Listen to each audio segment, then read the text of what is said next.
सुप्रभात आप सभी को। मेरा नाम सूरज महतो है और मैंने नीट जेआरएफ 99.41 परसेंटाइल के साथ क्लियर किया है। साथ में सीजी टेट और सी टेट एग्ज़ाम भी क्लियर किया है। ये जो आज question paper CG TET paper 2 SST का एक्सप्लेन करने वाला हूँ। ये वाला एग्ज़ाम भी मैंने खुद दिलाकर इसको क्लियर किया था। इसमें मेरे 100+ मार्क्स आए थे ये वाले पेपर में। तो आज हम जो फाइनल आंसर की में एसएसटी सब्जेक्ट का लिया गया था उसको देखते हैं। प्रोविजनल आंसर की और फाइनल आंसर की में डिफरेंस ये था कि इसमें सिर्फ एक क्वेश्चन जो अकबर वाला था उसको बस डिलीट किया गया था। बाकी प्रोविजनल आंसर की और फाइनल आंसर की में बाकी के आंसर सबका सब सेम ही था।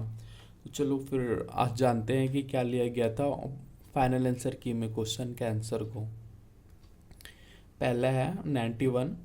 प्राचीन ग्रंथों के अनुसार निम्नलिखित में से कौन सा क्रय विवाह था? तो इसका था ऑप्शन सी असुर विवाह।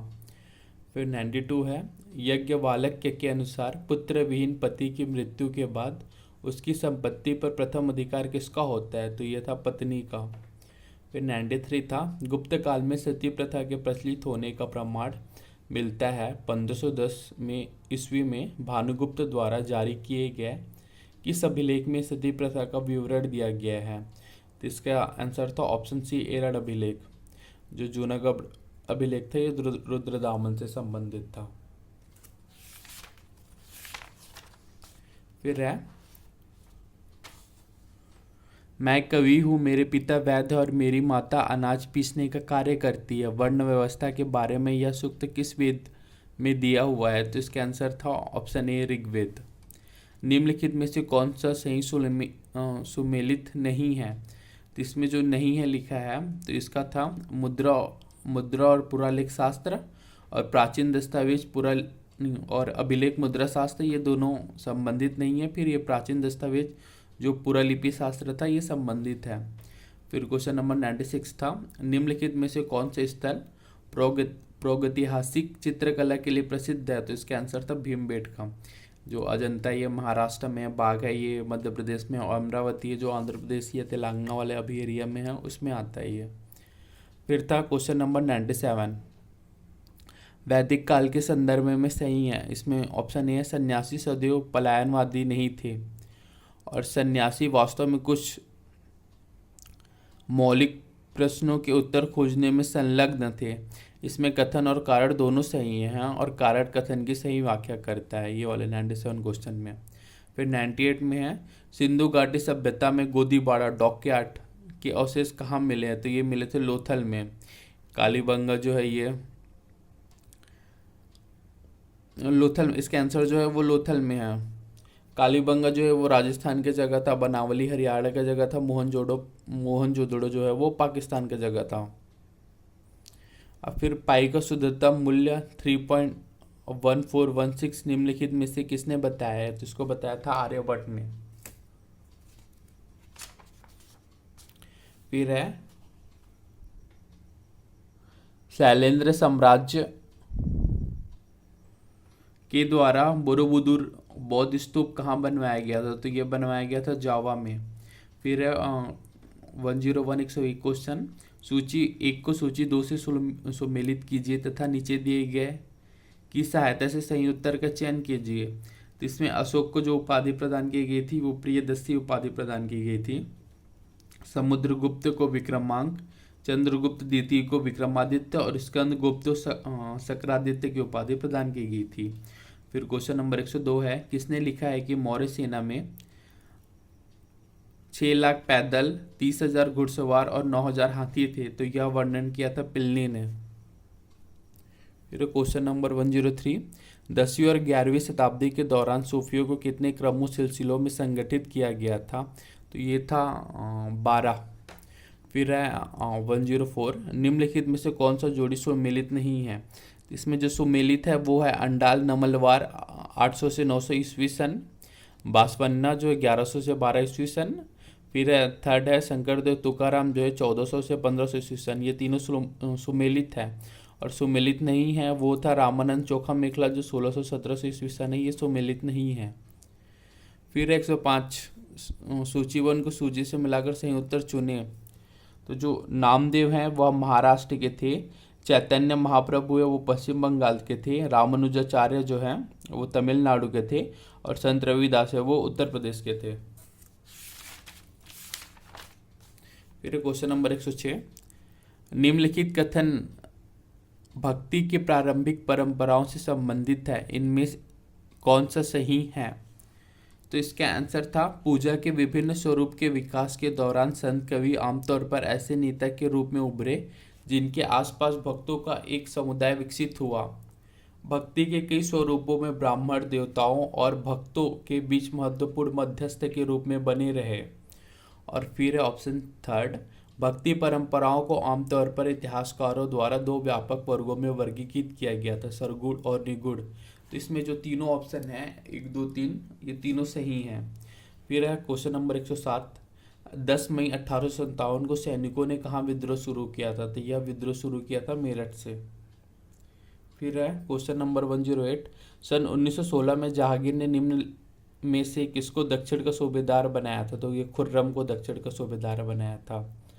फिर है क्वेश्चन नंबर 109, मुगल काल के अपील का सर्वोच्च अंतिम न्यायालय कौन सा था? तो ये सम्राट बादशाह जो है वो मुगल काल में अपील का सर्वोच्च न्यायालय था। अकबर ने किस सन में जजिया कर समाप्त किया? ये जो प्रोविजनल आंसर किया आया था तो इसमें 1566 लिया गया था, लेकिन जब फाइनल आंसर किया तो ये क्वेश्चन को डिलीट कर दिया गया था। बेसिक इसका रीजन था कि जो जजिया कर समाप्त हुआ था 1564 में हुआ था। 1562 में दास प्रथा, 1563 में तीर्थ यात्रा कर, और 1564 जो है उसमें जजिया कर को समाप्त किया गया था। तो 1564 ऑप्शन ही नहीं था, तो इसमें 1566 को लिया गया था। बाद में फाइनल आंसर के में ये वाला क्वेश्चन को डिलीट कर दिया गया। फिर को 111 क्वेश्चन है, शाहमल का संबंध किस राज्य से है? तो इसका संबंध उत्तर प्रदेश राज्य से है। फिर क्वेश्चन नंबर 112, 1857 की क्रांति के समय भारत के गवर्नर जनरल कौन था? तो इसका आंसर था कैनिंग, लॉर्ड कैनिंग। फिर क्वेश्चन नंबर 113, निम्नलिखित कथनों पर विचार कीजिए। अकबर के पति की चिता पर विधवा के जल जाने की सती प्रथा पर रोक लगा दिया था। फिर अकबर ने बाल विवाह को प्रोत्साहित किया तथा हिंदुओं में विधवा पुनर्विवाह को प्रोत्साहित किया। तो कथन 1 और कथन 2 दोनों सही हैं। झांसी की रानी लक्ष्मीबाई को पराजित करने वाले जनरल का नाम था? तो इसका नाम था ह्यूरोज। फिर है 115, निम्न में से क्या भारत के मूल संविधान की प्रस्तावना में नहीं था? तो इसके प्रस्तावना में था संपूर्ण प्रभुत्व संपन्न गणराज्य और लोकतांत्रिक। फिर है निम्न में से क्या भारत के मूल संविधान की प्रस्तावना में नहीं था? तो इसके प्रस्तावना में था संपूर्ण प्रभुत्व संपन्न गणराज्य लोकतांत्रिक, और प्रस्तावना में जो नहीं था वह है पंथ निरपेक्ष। फिर है क्वेश्चन नंबर 116, इसको सुमेलित करना है। तो राष्ट्रपति जो शासन जो है वह आपातकालिक प्रावधान है। मातृत्व अवकाश जो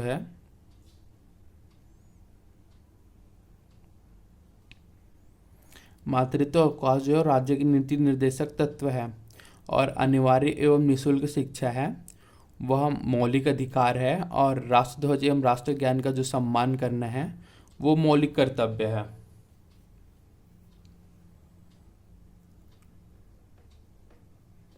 फिर है क्वेश्चन नंबर 117, भारत का संविधान कब अंगीकृत किया गया था? तो यह था 26 नवंबर 1949 को। 26 नवंबर 1949 को अंगीकृत किया गया था, और 26 जनवरी 1950 को उसे लागू कर दिया गया था।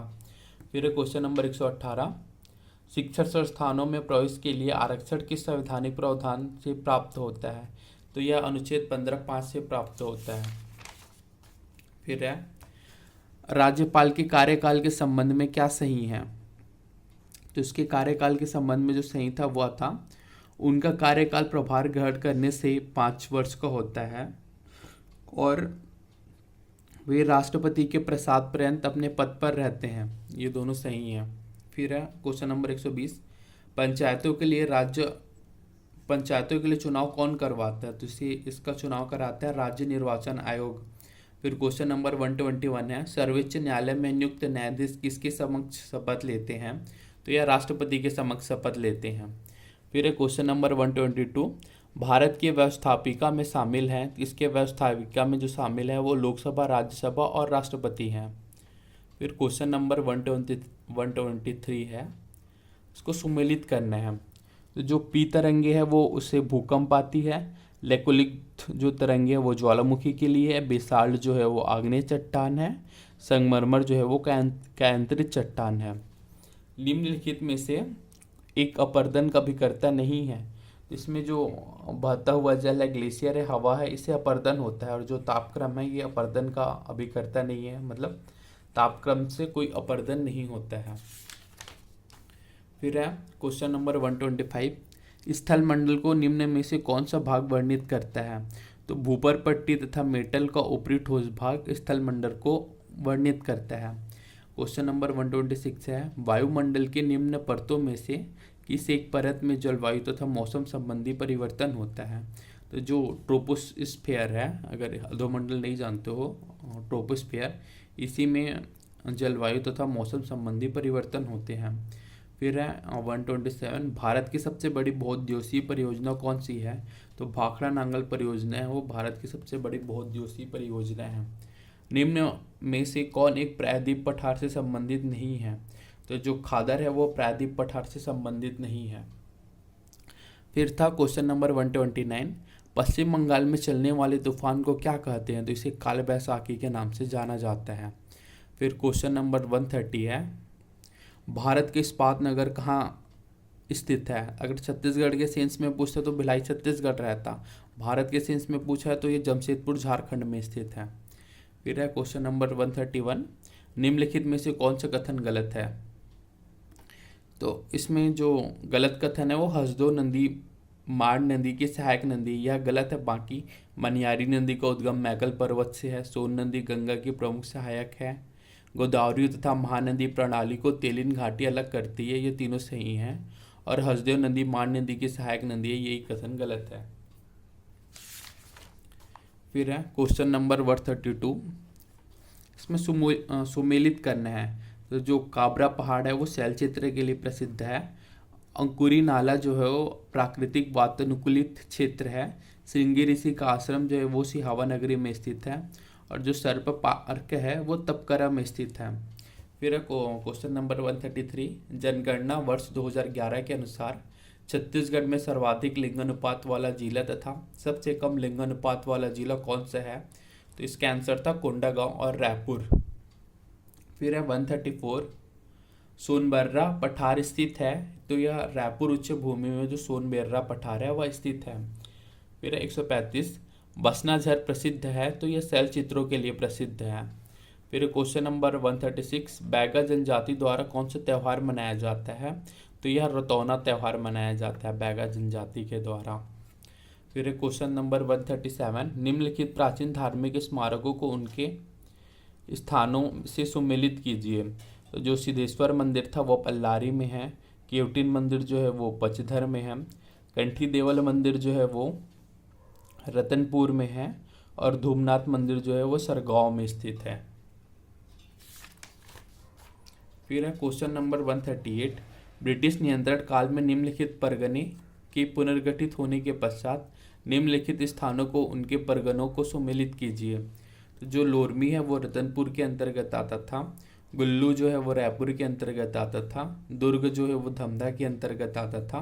मुंगेली जो है वो नवागढ़ के अंतर्गत आता था। फिर क्वेश्चन नंबर 139 है, बस्तर में चावल से निर्मित पेय पदार्थ को कहा जाता है? तो इसे लांडा के नाम से जाना जाता है। फिर क्वेश्चन नंबर 140 है, छत्तीसगढ़ी आभूषण खिनवा शरीर के किस अंग में पहनी जाती है? तो यह कान में पहनी जाती है।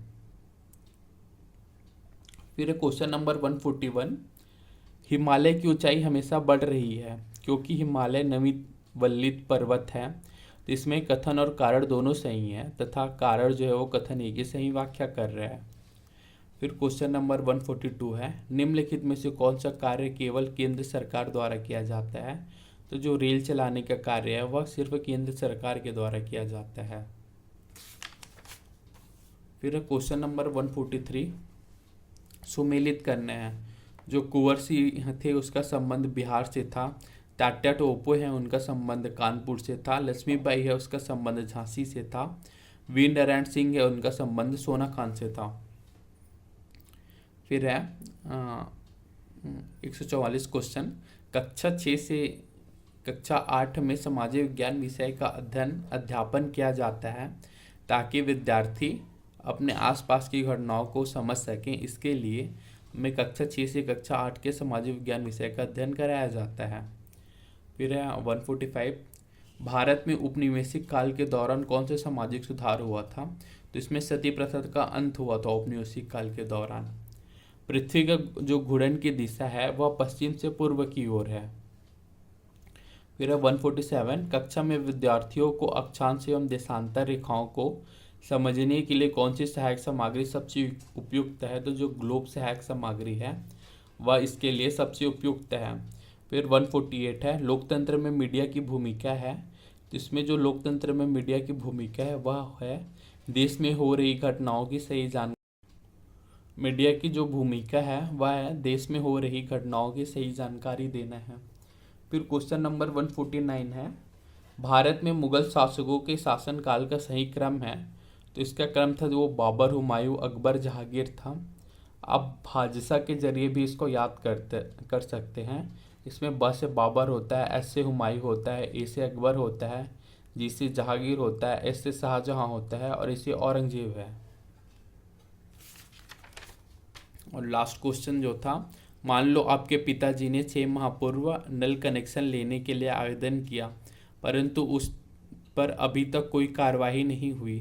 निम्नलिखित में से कौन सा अधिकार आपको यह जानने में मदद करेगा कि अभी तक नगर निगम द्वारा क्या कदम उठाए गए हैं? तो इसके आंसर था सूचना का अधिकार। ठीक है, थैंक यू।